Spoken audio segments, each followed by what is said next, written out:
busting all the myths on COVID-19 for us and talking us through what she went through. Hi, Rita. Hi, How are you? I'm fine now. I'm completely normal and I've cured, so it's really good. How are you? I am great. Oh my gosh, it is so great to talk to you and just hear about your story. First of all, how are you feeling? I'm absolutely fine. COVID and Corona was really difficult, but now that I'm home, it's much more relaxed. I'm in my own space, so it's more comfortable and much better now.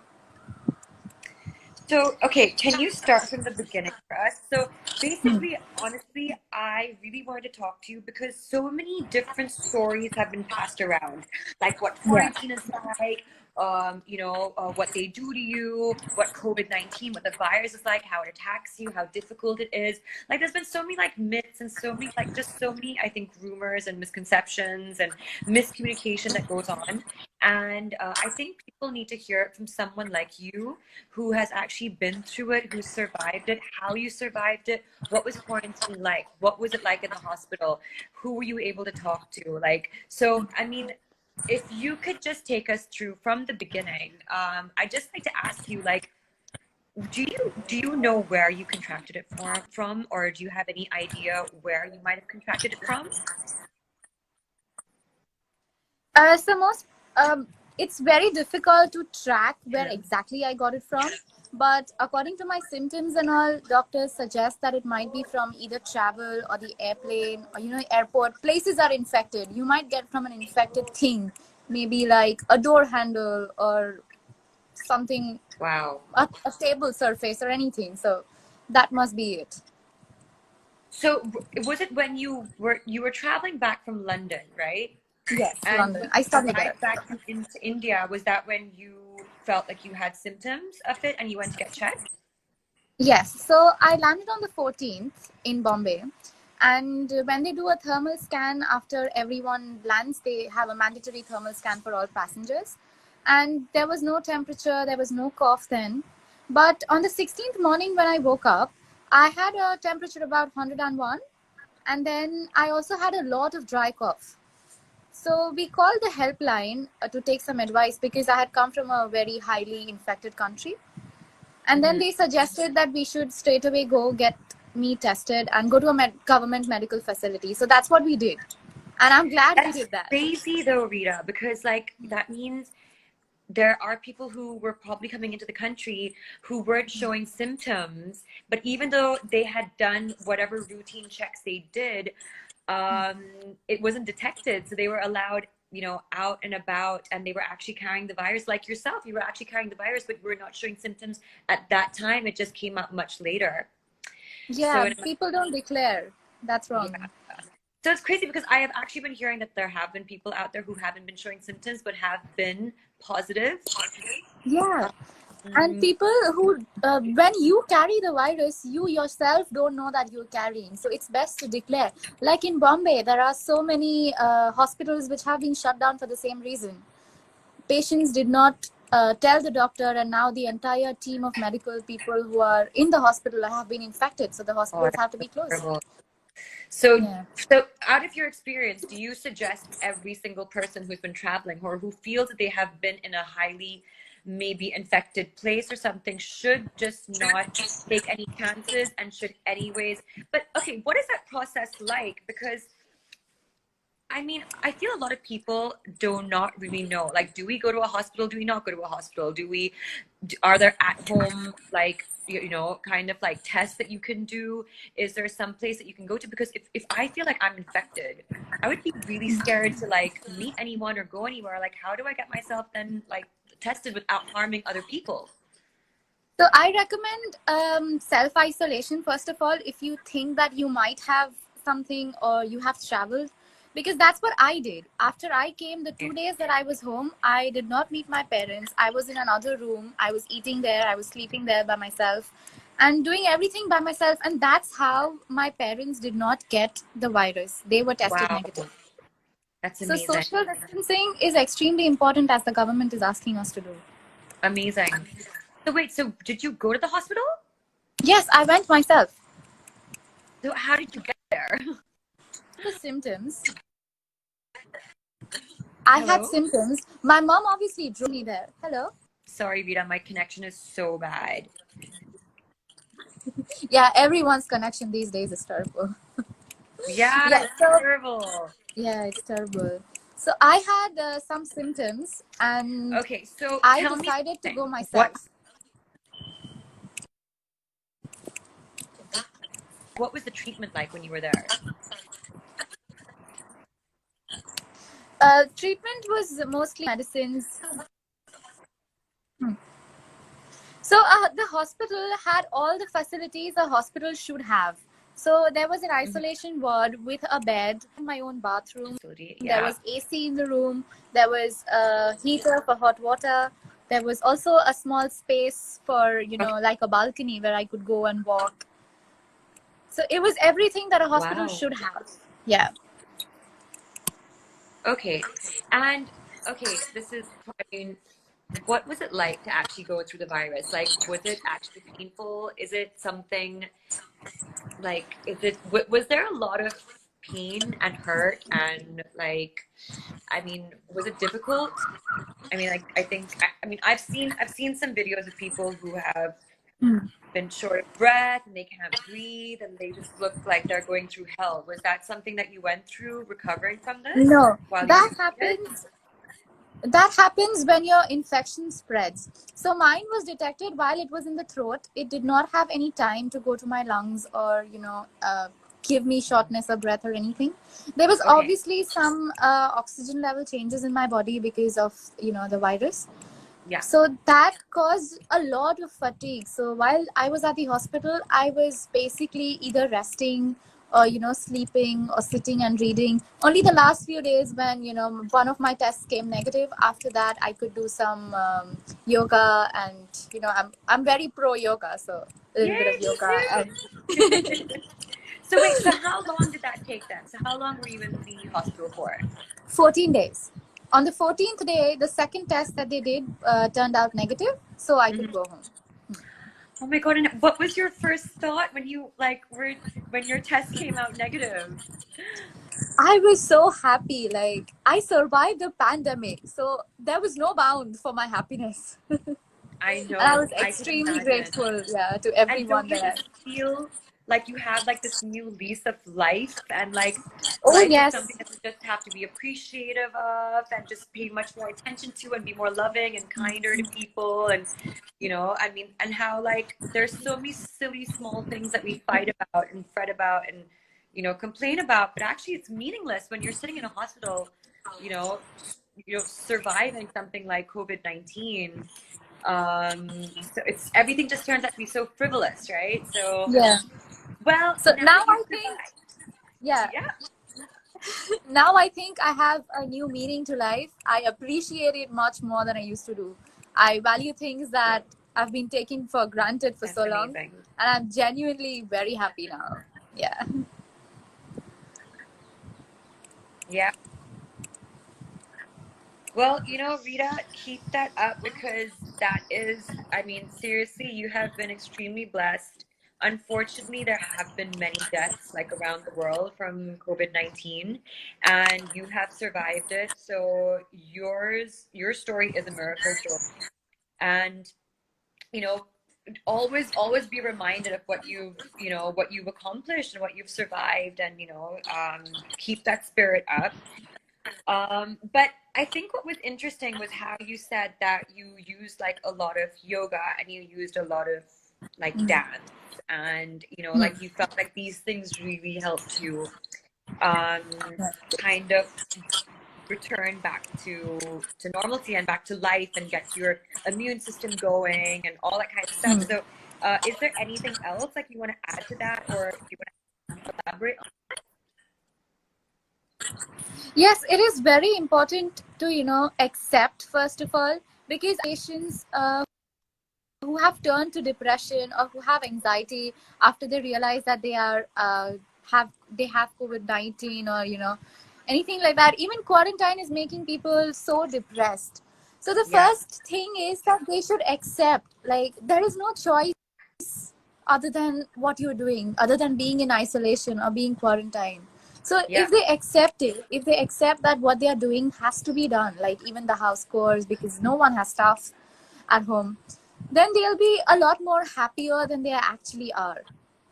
And that's what I Yeah. did too. I accepted that I have this and I have to be treated. So first of all, I trusted the team, and I had full faith in them that whatever they will do, they'll do their best. Oh, it's so good. I think your positive outlook helped you a lot. And I truly believe in that. Like you said, like it's super depressing if like you find out that you've got like this crazy deadly virus and and a lot of people like I've been hearing this is like really been breaking my heart. They've been running away from quarantine because they're so scared. Like quarantine is just gonna like make matters worse when actually it's going to be so much more safe for them and for everyone around. So I can understand the fear. It's like it's a fear pandemic as well that a lot of people are going through. Yeah. And I actually feel the fact that you were extremely strong, not just physically doing physical things like yoga and your dance stuff, but mentally. So that's way, way more effective, I think, than physically. Mentally, you were, you're battling it in your mind. So So I think, 50% of your problem is yeah. in your mind. So if you battle that problem, then physical, the doctors are doing their best. Yes, yeah, exactly.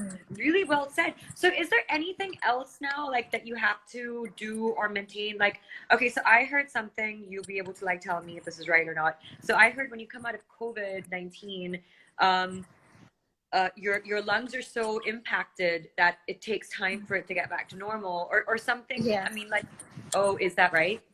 Yeah, because I still experience a lot of fatigue. My blood pressure keeps very low still. So I have to keep myself hydrated at all times, eat proper food, take proper rest. And the only thing with this is it takes really long to heal. And, even after you have a negative test and you come home, even after that, it takes long for you to revive completely to the person you were before COVID. Wow. And do you know how long that would take? Doctors have said about a month. Okay. Yeah, and I've already gone 2 weeks, and I'm much better than what I came out of the hospital as. Wow. And what are you Yeah. doing for your immunity right now? Like, what are you eating? What is your day like? What is your exercise routine like? I don't have an exercise routine right now because I have been advised to take rest. Not even yoga? And no, not even yoga. Like meditation is fine, but no yoga Okay. because blood pressure fluctuations and all that. I might just Right. fall somewhere.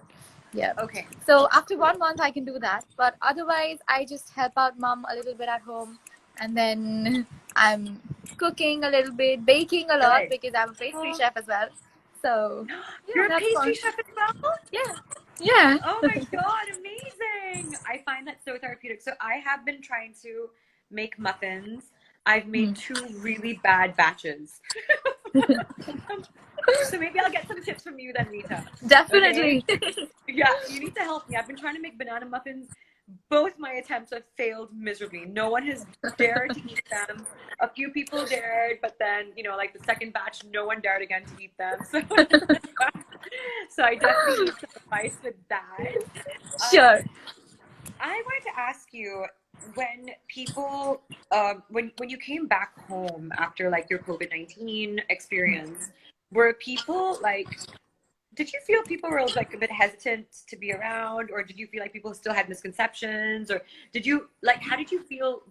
How were you welcomed back? Was it good? Was it like, oh no, people were still scared? Like, what was that like? People have a lot of misconceptions, so they're Yeah, definitely not extremely welcoming. yeah, We still have to rely on home deliveries. My immunity is still very low. So there's okay, a board outside my house that says COVID-19 house, quarantine area, do not enter. wow. So we are not allowed to go out of the house. Nobody is allowed to come in. What, So what, what? Where are you? You're not in Mumbai, right? You are. no, Where are you? I'm in Gujarat, Surat. You're in Gujarat. Okay. Yeah.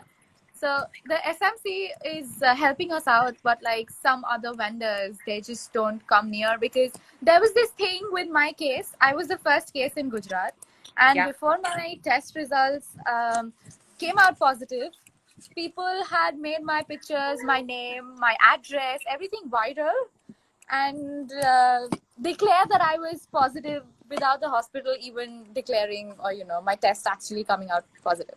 So people, basically everyone in the city knows me, so they Yeah. just don't come near. Yeah. Yeah. Yeah. We are still I in know it's quarantine, so we have to rely on everyone outside, and it's slightly difficult, but the municipal corporation has been very cooperative and they've been helping us a lot.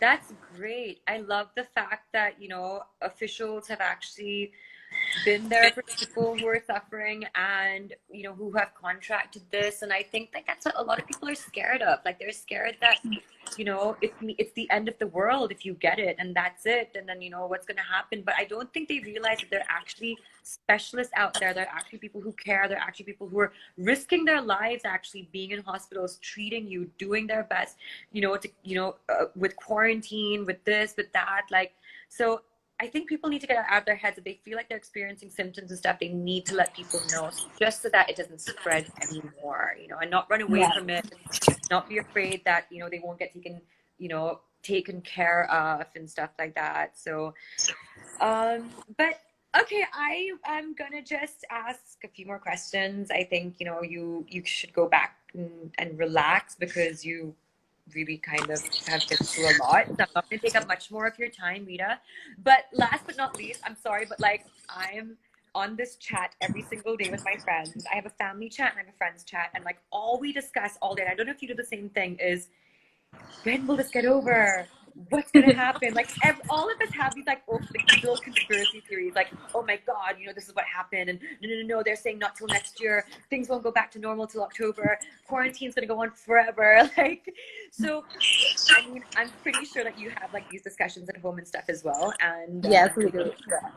what do you think? Like, do you think that how long do you think our lockdown and quarantine is going to go on though? Like, do you think this is something that's going to be a lot longer? You've been through it, so do you think we have still a long way to go before we see the end of COVID-19? I think there is a long way, looking at the number of cases that have been increasing every day. Yeah, And I think that quarantine is the only way out, because this is extremely contagious, and the only way to stop it is prevent meeting new people or infected surfaces or infected things. So yep, I think our government has taken really good steps, and people should cooperate. There are a lot of people who are not cooperating with the officials. agreed. Like in Indore, there was pelting stones at the doctors, and then there are some other places where doctors who are living in the society, in in the residential society, the people are not cooperating with them, asking Yeah. them to go out. Those things are very unreasonable, because they are the frontline people who are working, and And if the thing is, like, Rita, it's crazy, but there's like, there's very educated people also who are very aware of what's going on, who, know very well what the rules, the regulations, like everything is, and they're still not paying attention or adhering to what's going on. And it's like, I find that so baffling that, they would rather put other people's lives in risk and themselves, like their own lives in risk as well. But I think you said it so right though. It's so simple. Like stay at home, don't meet new people, practice your social distancing, make a phone call, like it's like, I mean, like everyone's like, oh my god, we can't go out, but yeah, just like FaceTime, make a phone call people, do things at home. There's a lot that you actually can do if you put your mind to it. We don't necessarily have to be outside doing all of this, so you can work from home. There's like no excuse about that. Like, oh yeah, but okay, well, it was lovely chatting with you, and thank you. if there's anything else you want to add, or like if there's anything else you want to discuss, like telling people, feel free to do that. But yeah, like let me see if there's like a question or something that's come up. So Uh, I just want to tell the people that, whatever our government is doing, have confidence in that. And in case if the quarantine is extended, that's just because of the stupidity of some people. And please cooperate with your government, because I have said this a million times and I'm saying this again, that you are not stuck inside, you safe inside. So stay indoors and stay safe. Rita, oh my God, that was like the best thing ever, like that you had just mentioned, and so true and so apt for what's going on right now. So thank you so much for that. I hope whoever was watching and following this live, whatever they need to hear, they heard. And Rita, thank you so much for your time. And yeah, thanks for being such an inspiration for everyone. Thank you. Nice to see All you right, too. great. Take care, Rita. Bye. Take care. All right. You too. Bye bye. Bye.